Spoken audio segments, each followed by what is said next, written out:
So Brandon Aiyuk may not be getting traded after all, with updates today making it seem like he could remain a 49er for years to come. And in this video, I'll break down those most recent updates, then take a look at several other wide receivers who also want paid, as well as one who surprisingly got released. Then I gotta talk about Caleb Williams' surprising opinion of the top 2 quarterbacks in the NFL. So let's talk about it. But first,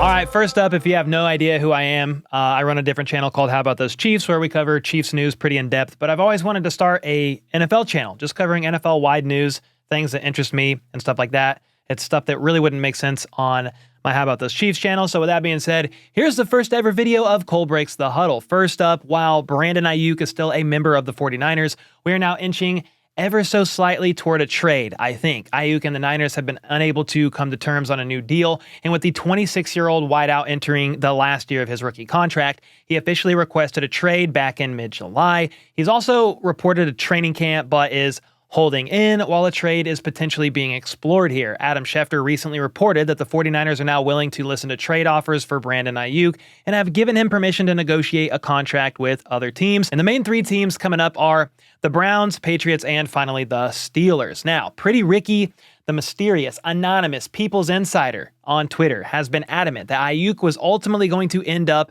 as a Pittsburgh Steeler. He's been saying that for days now, maybe even close to a week. It's been quite a while. And if you aren't familiar with Pretty Ricky and you're confused as to why I would mention a random burner account on Twitter, just understand that while we don't exactly know who he is, he has sources. He has been proven right on multiple big stories before any other insider had broke it, like Calvin Ridley to the Titans, Jordan Love becoming the highest paid quarterback in the NFL, Harrison Butker's extension with the Chiefs, and much more. And you know what? Reports started to surface that said the Steelers and 49ers have been in communication regarding Aiyuk, and while Schefter reported that trade talks have stalled, he says this is an ever-fluid situation and things can happen fast. Also worth noting, after being one of the favorites to land Aiyuk, Schefter reported that the Patriots have taken their hat out of the ring and will no longer pursue a trade with the 49ers, aka we found out Brandon Aiyuk does not want to play for our poverty franchise. Well, they were just a dynasty, but they're a mess right now, and we are officially rejecting him before he can reject us. And we know that because today, Diana Rossini reported that Aiyuk actually turned down an offer from the Patriots that would have paid him $32 million per year because he didn't believe their quarterback situation is at the level he wants right now.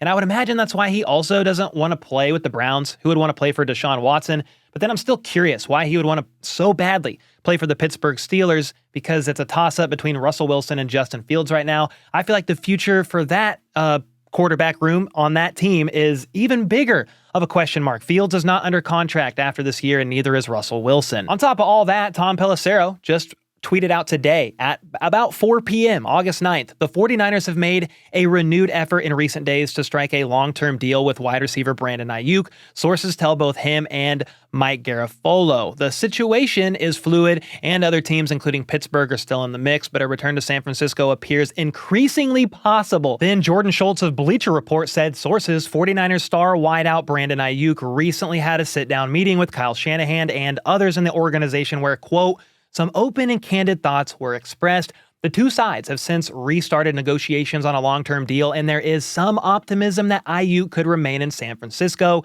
Situation remains very fluid, but a sudden development. So there you go. An ever-fluid situation indeed. Could he stay? Could he go? Let me know in the comments down below what you think. Do you think he'll eventually be traded, maybe to the Browns or the Steelers, or could another team emerge out of nowhere and finalize a deal? Like the Chiefs? Okay, that's not going to happen. Or maybe Aiyuk stays in San Francisco after all to play out the final year on his deal, like things could be trending per Tom Pelissero's most recent tweet. Let me know either way in the comments down below. And while we're on the subject of wide receivers looking to get paid, let's turn our attention to the Dallas Cowboys and CeeDee Lamb. The star receiver is also entering the final year of his rookie deal and has been holding out from training camp as he looks to become one of the highest paid receivers in the NFL. Rightfully so, considering he's coming off a career year in which he led the league in receptions, had the second most receiving yards of all wideouts, and the third most touchdowns. However, Cowboys owner Jerry Jones was spotted at training camp, and this is what was said last night when he was asked about CeeDee's contract situation. He said,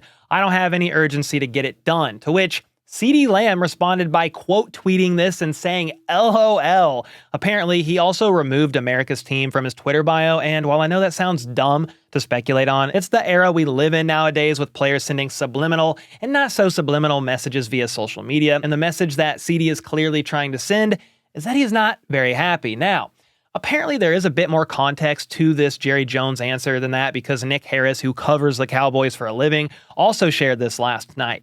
Jerry Jones on the CeeDee Lamb talks, he said this: "We're getting great work done and making real progress. I don't think we're losing a step with where we are now." He then mentioned there isn't any sense of urgency to get a deal done before the end of training camp when he was literally asked this question: "Is there a sense of urgency as the preseason begins to get something done?" And Jerry Jones simply said, "No." Well, okay then, Jerry. I mean, geez, the Cowboys certainly have their hands full. Lots of crazy decisions to make very, very soon. You got Dak Prescott on the final year of his current contract, CeeDee Lamb on his club option, as well as Micah Parsons. And I have no idea how you figure out who to pay. Ideally, you want to pay them all because they all deserve quite a bit of money at the end of the day, but how do you pay them all? Another receiver who is probably getting a bunch of money sooner rather than later is Jamar Chase, the man who refuses to say Patrick Mahomes' name. He's a guy also on his fifth-year option and wants a new deal. He's been at Bengals camp and has reportedly been engaged, but not practicing. And with the Bengals moving on from Tyler Boyd and not reaching a long-term deal with T. Higgins, he's playing on the tag, I would think here very soon they get a deal done with Jamar Chase. You don't let a guy like that walk after all, and he's going to become one of the highest paid receivers out there, but I'm not sure he's going to top Justin Jefferson's $35 million per year. And let's just keep the receiver news going because while we have several disgruntled receivers looking for new deals, another wideout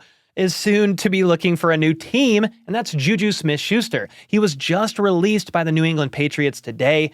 Bit of a surprising move considering just last year, JuJu signed a 3-year, $25.5 million deal with New England, and 1 year later, they cut ties with the veteran wideout after a very lackluster season. You can see his stats here on the screen, and especially when you compare that to his year with the Kansas City Chiefs nearing almost 1,000 yards in 2022.